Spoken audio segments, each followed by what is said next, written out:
Welcome back to another episode of Credit Union Cowboy. Today, I am honored to have a guest with me that most of you probably know, Brian Knight with NASCUS, a dear friend. I'm proud to call him friend.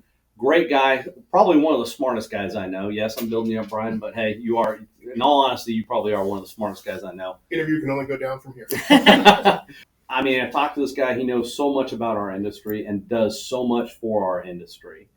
And so, Brian, welcome. I appreciate you being here. Thank you. Thrilled to be here. We've talked about this and tried to get our schedules together off and on, and it worked out this time. So really, really happy for you to be here. Let me jump in here and ask you. So you've been president of NASCUS for since 2022, so about 3 years or so. What did you do before that? And then kind of tell me what's changed since you've been president. Well, thanks. Yes, I became CEO in January of 2022, but I'm in my 28th year at NASCUS. Prior to being selected for the CEO position, I was the general counsel at NASCUS since the kind of mid-2000s. I joined NASCUS in 1998. As general counsel, I oversaw all of our regulatory affairs, legislative advocacy, our professional development training reported up through me, our state programs. And so I really kind of had the opportunity to have kind of an exposure to the full array of things that NASCUS was doing. But it's been a fascinating, kind of thrilling 28 years in the credit union system, through the highs and the lows of the credit union system. But the credit union system perseveres. I am hopeful that NASCUS has contributed over the years to the health and the future of the credit union system. I didn't have a financial services background. My background was regulatory. I'm an attorney by training, obviously. But I think for NASCUS, as I think about what's kind of changed in the 3 years since I've become the CEO, NASCUS has grown. We had a strong foundation thanks to CEOs prior to me. But I think one of the things that has changed for the better at NASCUS is we have really deliberately deepened our engagement in the credit union system, both the breadth of the system that we're interacting with, but also within our own membership.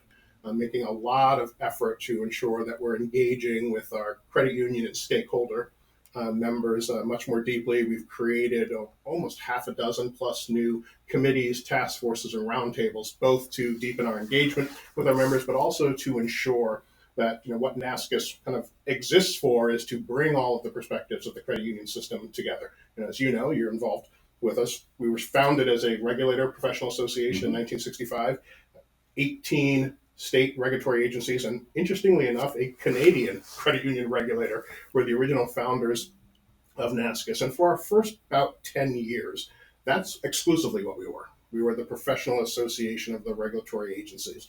But in the late 1970s, 1980s, to their credit, I believe, the state regulators kind of had an epiphany. They realized there was a perspective missing.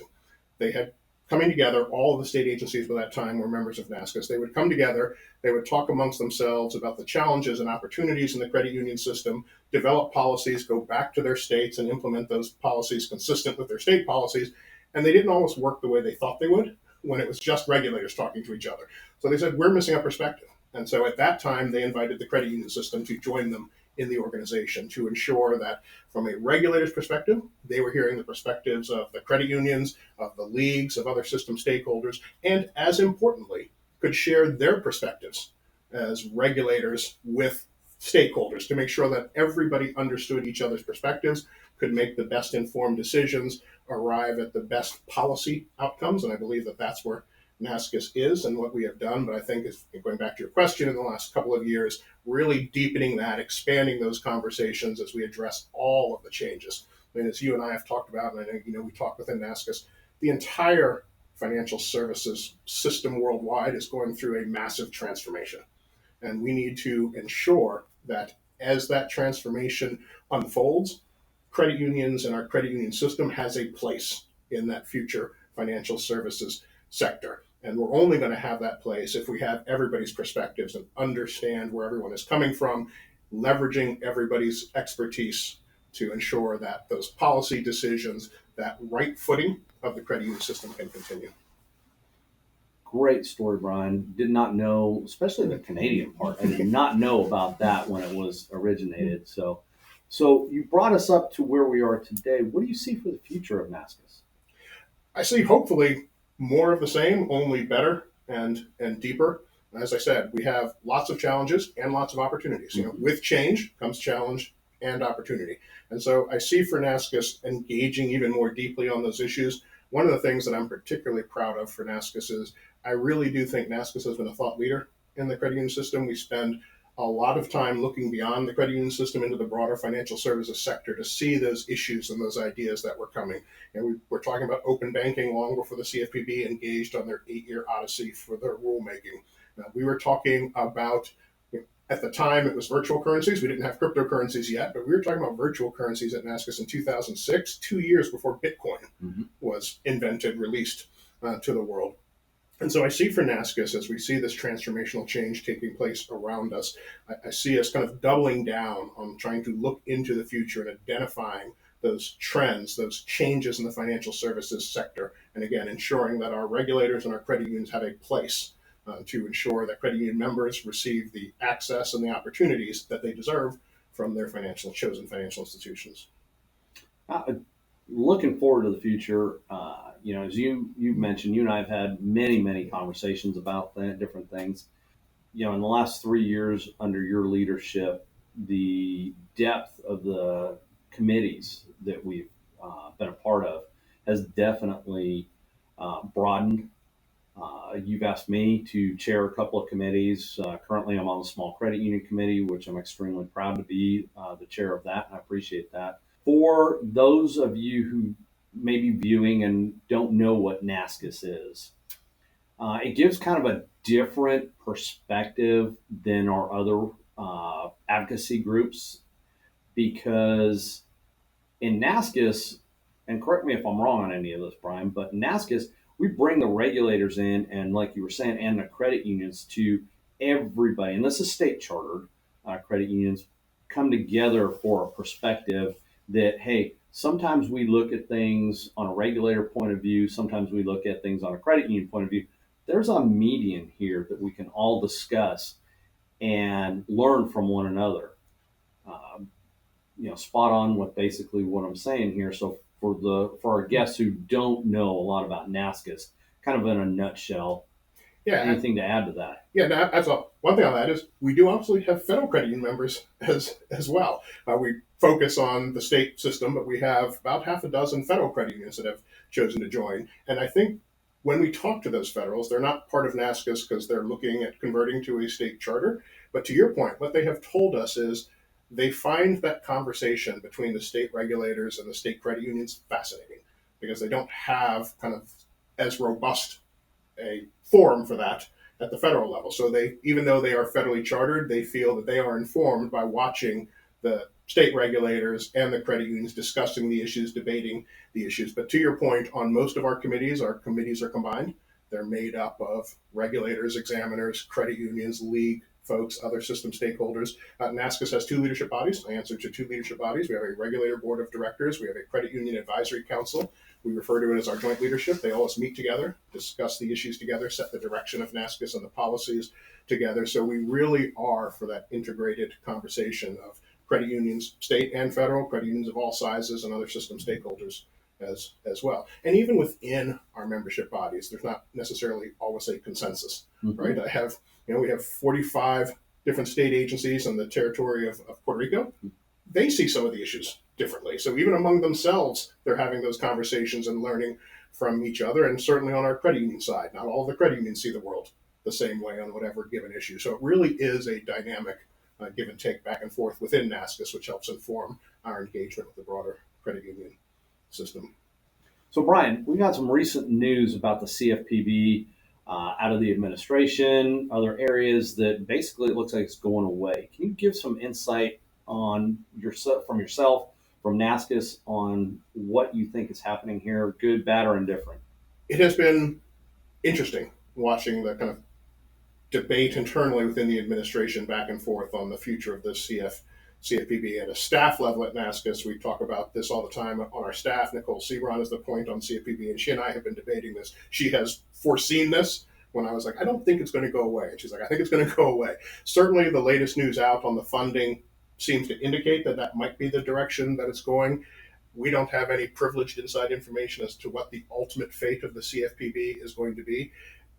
I do think, regardless of what form or shape the CFPB comes out on the other side of this, I think for the credit union system, a couple of the important things to remember is those statutes still exist, which have empowered the CFPB to enforce a lot of those consumer protection rules. Those are still on the books. Somebody's going to be enforcing them. And there is other rulemaking that a lot of important stakeholders, not so much in the credit union space specifically, but I would say broader business stakeholders, are invested in, which tends to argue that despite some of the talk we've seen recently about the funding reductions, there are some segments of influential stakeholders who want to see some form of the CFPB continue. And I think we saw that with the ANPR on 1033 open banking that came out. That was an 8-year journey for the CFPB to come out with its final rule in 2024 that probably nobody liked, right?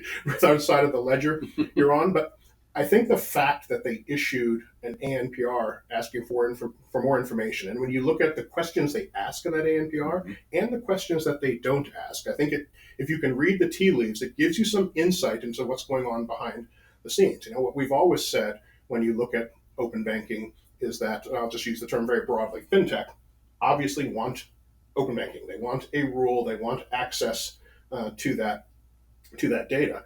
And I think that ANPR is a reflection of that influence.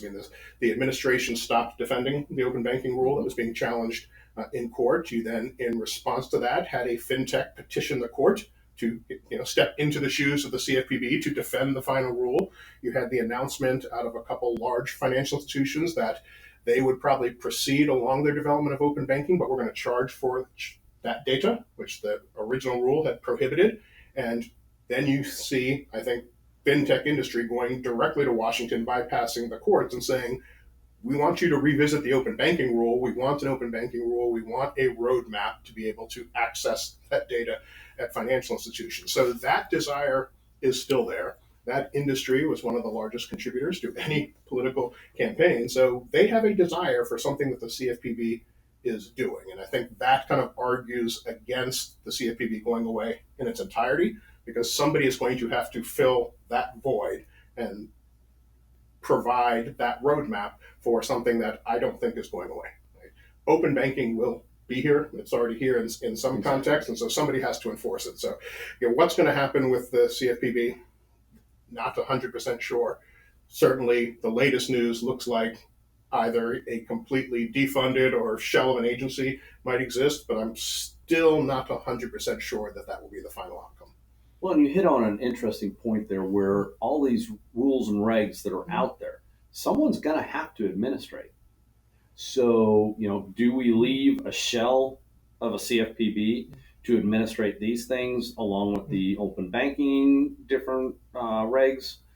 Or do we push it does it get pushed somewhere like OCC or something else? But that also brings me to my next question here is NCUA. Where do you think we're going with this whole thing? Because Kyle, basically, his term is expired in August. He's staying there. We've got nobody else. We've got Supreme Court now wanting to join the NCUA, and I think it's I can't remember which other government entity, but they want to join the terminations that the administration did into one hearing under the Supreme Court.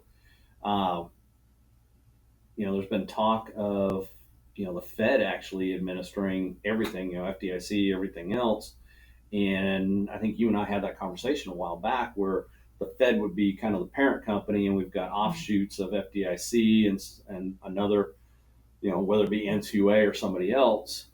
What insights do you have on this? Yeah, I still believe that NCUA is going to continue as an independent agency. Certainly there is uncertainty as to what is going to happen with those two board seats. As you noted, that litigation has moved forward along with the litigation on the National Labor Relations Board and then those terminations. So I think as you look at the issue, at least I think from NASCUS's perspective, separate the current leadership of NCUA, what's going to happen with those two board seats versus the overall future of NCUA as an independent agency. And I just still believe that from an administration standpoint and for the powers to be, whether it's Treasury or the Fed, that I don't know the appetite level for taking in the NCUA and the share insurance fund and credit unions. They're different than the other missions that these agencies implement and administer. So I think that there is a future for NCUA. I think we'll just have to get resolution on the two board seats. Obviously, if former board member Harper and former board member Otska are successful in their litigation, they'll be back. We'll have a three-person NCUA board.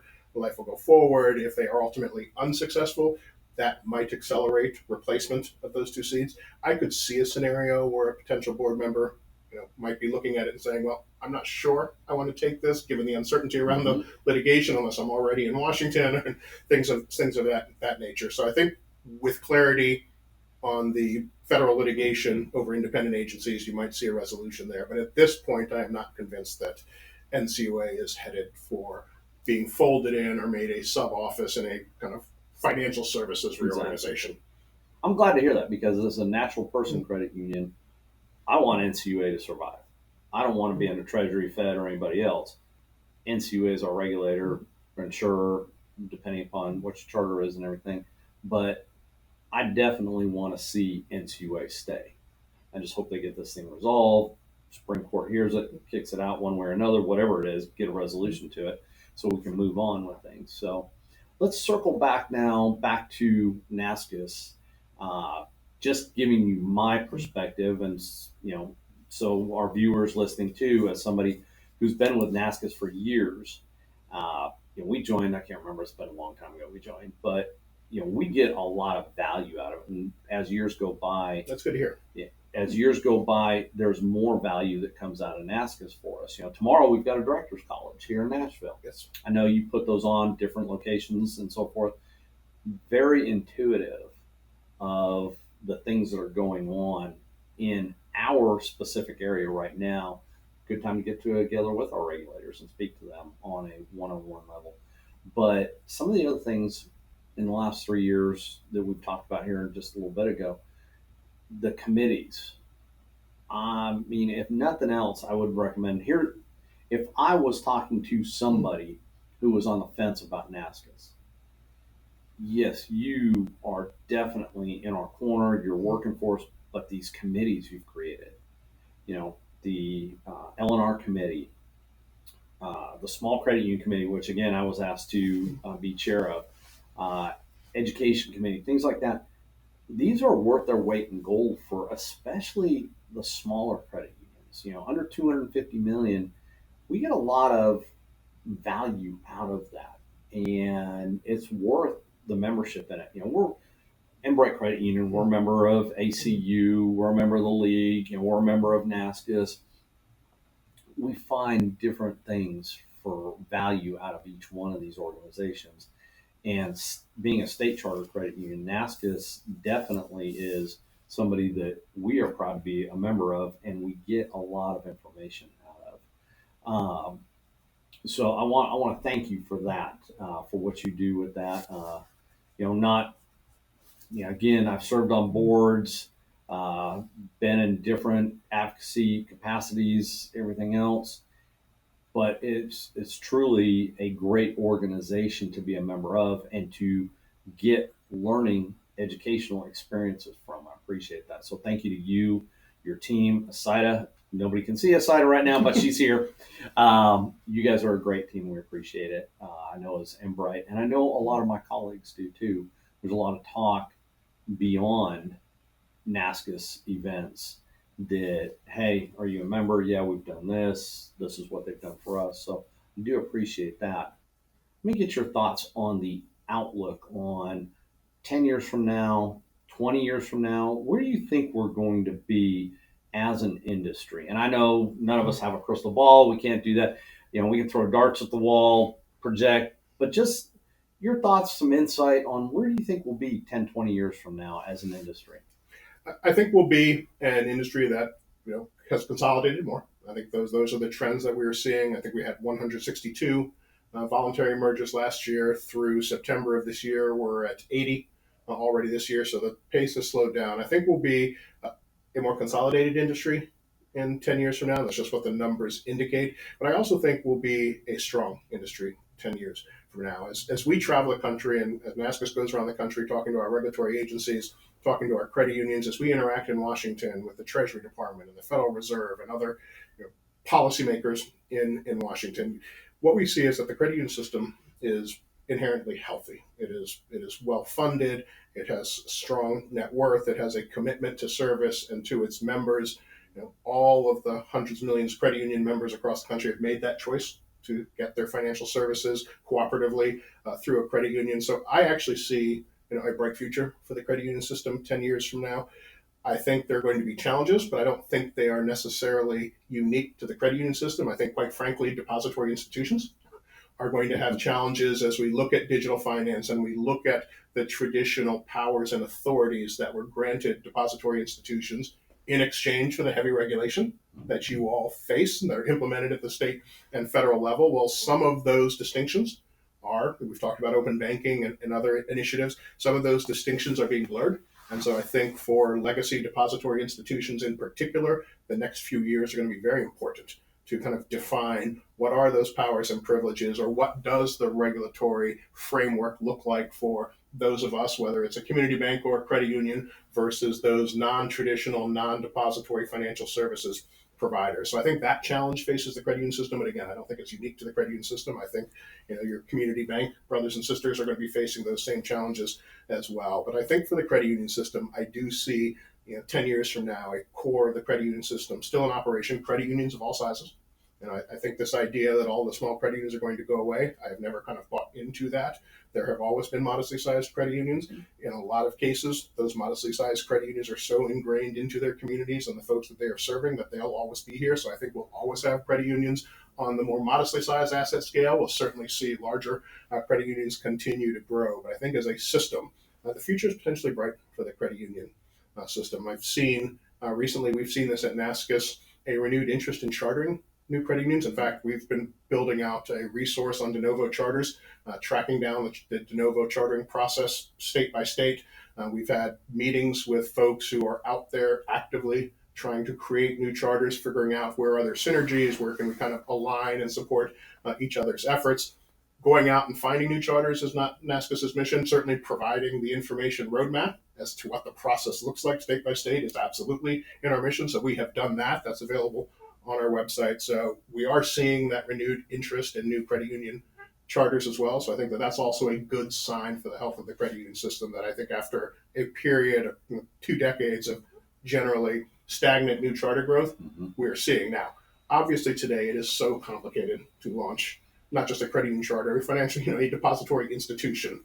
When you look at the capital, you look at the products and services that you need to be relevant to the marketplace, that will be a challenge. But I think credit unions are meeting that challenge.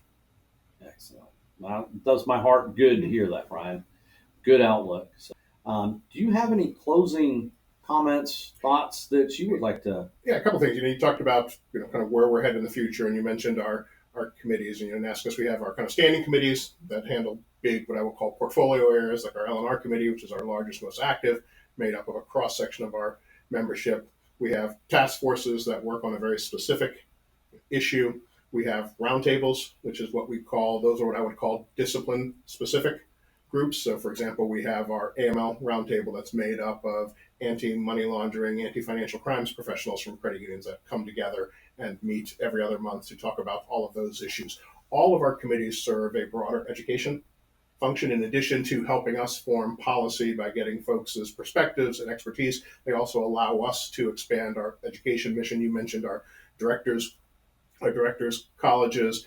We have free webinars for all our members. I originally had challenged the team to get us up to 1 a month free webinars. We've been doing it since the pandemic came to an end, whatever we set those dates are. I think the team just told me that in 2025 will be slightly over 2 a month that we are averaging. We have more coming up. Our credit union members get access to about 800 classes through BAI online systems through their membership at NASCUS with no additional charge. It's all part of our mission to ensure that the state credit union system, the broader credit union system, has the knowledge, expertise that they need. So I really think we're trying to hit that kind of sweet spot in both advocacy, taking information in, but also providing the education back out. And then obviously once a year we bring all of our membership together in person. So I do want to do a plug for 2026. We're going to be in Philadelphia. I felt like for the 250th anniversary of the United States, we're a better place to be than to go to Philadelphia. So we'll be in Philadelphia August 11th through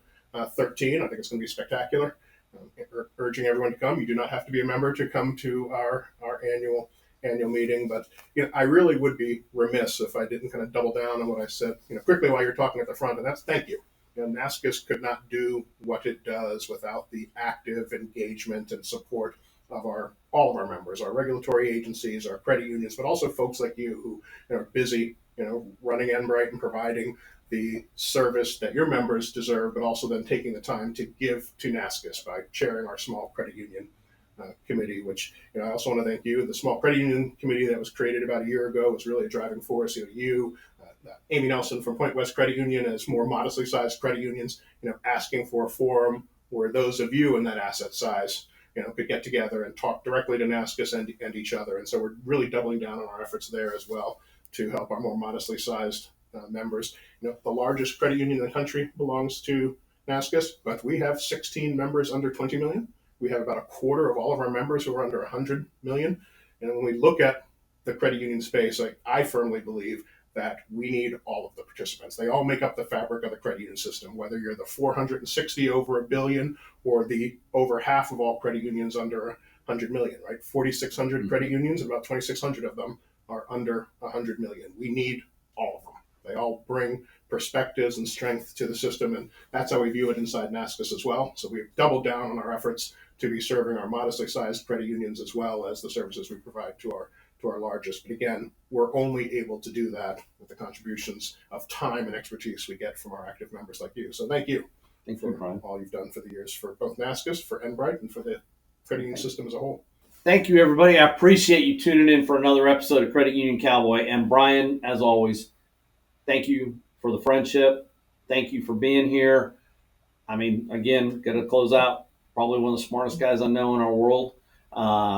And I love bouncing ideas off this man. So thank you again for tuning in. We'll look forward to seeing you next Credit Union Cowboy episode. And go to YouTube. Please go to YouTube. Like us on YouTube under Enbright Credit Union or Credit Union Cowboy, either one of those. We'll see you next time. Thanks, everybody. Thank you. Thanks.